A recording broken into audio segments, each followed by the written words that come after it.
last days. The ninth and final sign of the Jewish people, knowing you are in last days, is when you saw the people doing what? When they would rebuild a temple. Wake up, folks, this is happening right now. Revelation 11, verse 2 says this, leave out, during this, the tribulation is the context. This is during the tribulation, pay attention. Leave out the court which is outside the what?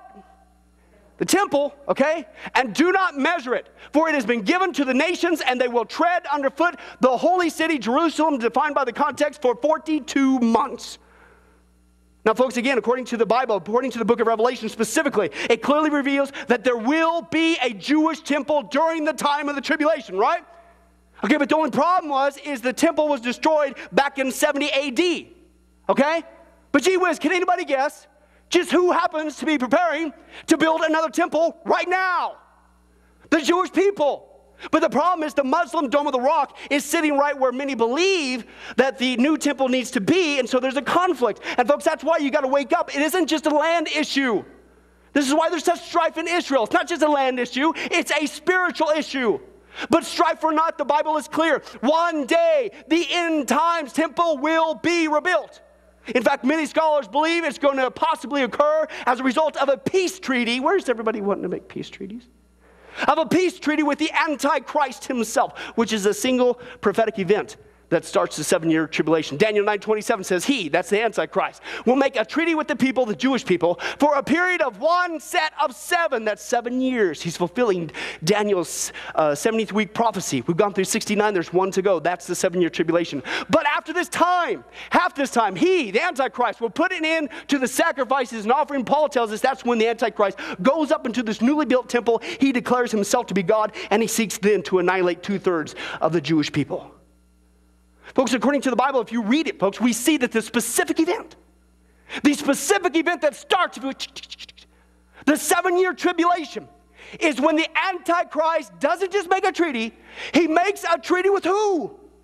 The Jewish people. And folks, can anybody guess where in the world, the whole world, has been for several years trying to make a treaty with?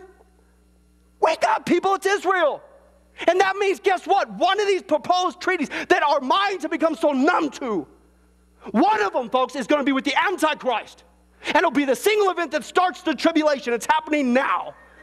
And many feel that the Antichrist, with his fabulous charisma and his false miracles, is going to be the only one to convince Israel to give up more land. Is that happening? Yeah. And then he's going to use that as a barter tool, a carrot, to get them the permission to rebuild this temple. But get this. It just so happens, folks, that right now, even if they don't get permission to rebuild the temple on the Dome of the Rock, get this, Jewish archaeologists right now today are believing that it could actually be in 2 different locations, just a little bit to the north or just a little bit to the south, which means even if they don't get permission to build it where the Dome of the Rock is, they can still build it right now. And what you've got to understand, folks, is that the Jewish people, they're not looking to do this. Wake up, this is the temple that will exist in the tribulation. They are looking to build this thing not 100 years down the road. The blueprints for the temple are ready now. In fact, a group in Israel called the Temple Mount Faithful are training priests right now to serve in this temple. They've even reconstructed most of the clothing, and the articles are required for worship. It's already done, just sitting waiting for permission. Here's some pictures, folks. You can check this out yourself. Go to templeinstitute.org. Check it out for yourself. Here's a picture of the Temple Mount area. Again, that's the Dome of the Rock. A little bit to the north or a little bit to the south. Jewish archaeologists say, no, we could actually build it there. Okay, is what's going on. Here's the model of the suggested new temple.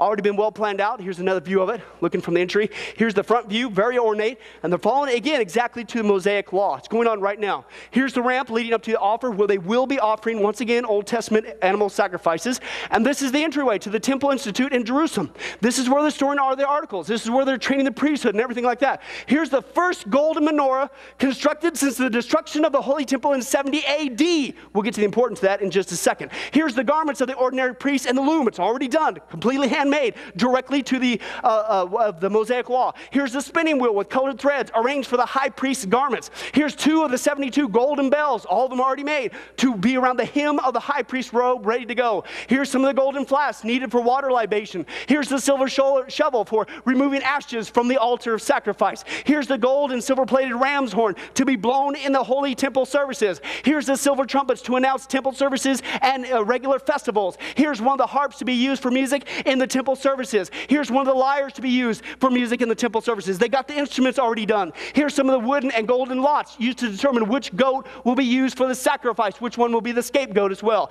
Here is the view in the middle, and that is pure gold, folks, of the golden altar of incense in the middle. Here's the actual knives right now sitting ready to go to be used for the sacrifices being offered at the temple. They're done. Here's the reconstructed out of gold, the table of showbread. Here's the laver. There's one of the incense chalices. Here's the actual garments waiting for the high priest. Here's the close-up of the breastplate. No, that's not fake ones you get in a gumball machine. They're spending some serious cash, folks. Those are actual jewels. Okay, in fact, things are getting so close, folks, that for the first time since it was removed by the Romans at the destruction of the temple in 70 AD, the golden menorah is not just finished, it's once again returned to the temple area. And right now, this happened just a couple weeks ago, folks. Wake up. The golden crown for the high priest to serve in the temple is now complete. You will see on this video, they're just waiting for permission to slap it on his head. Let's take a look. The Bible commands us, "And you shall make a menorah of pure gold. Of beaten work shall the menorah be made." To meet this daunting challenge, the Temple Institute, after many months of intensive research, assembled a team of artisans and craftsmen, engineering experts and scientists, to recreate the golden menorah fit for use in the Holy Temple. The menorah contains 95 pounds of pure gold. Today valued at $2 million, its total weight is 1/2 ton.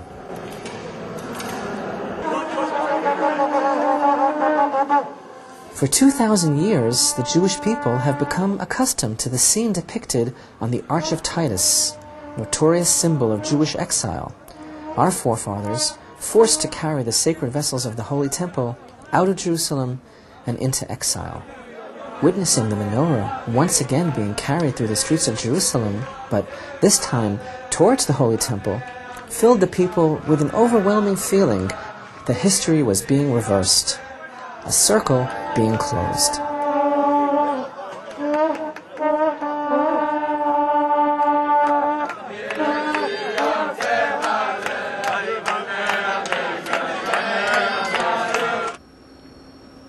Shalom. I'm Rabbi Chaim Richman from the Temple Institute in Jerusalem. With me is Rabbi Yehuda Glick, the General Director of the Institute. This is a very historic moment. We have just received the newest vessel that the Institute has been working on for some time now. We have just received it from the craftsman, and it is the golden crown of the high priest.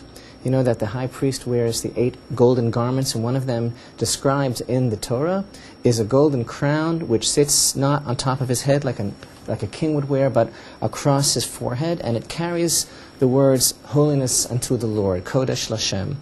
And this is a very, very special moment, and in fact it's quite historic. And specifically at this time in our modern history, when the people of Israel and the state of Israel are facing very similar dangers to those that our people faced during the story of Hanukkah, both from within and from without. We are facing forces of darkness that really wish to undo the Jewish character of the state of Israel. We at the Temple Institute are continuing our efforts towards the restoration of the service of the temple and the building of the temple. And as I say, it's ready to be used, and if we find out during this program that they have permission to start building, I think we will be very happy to bring this there. And our goal is the restoration of the divine service and the rebuilding of the Holy Temple. May it be soon, and may the whole world be uplifted really by the presence of the Shekhinah, the divine presence, once again in this world. Mazel tov.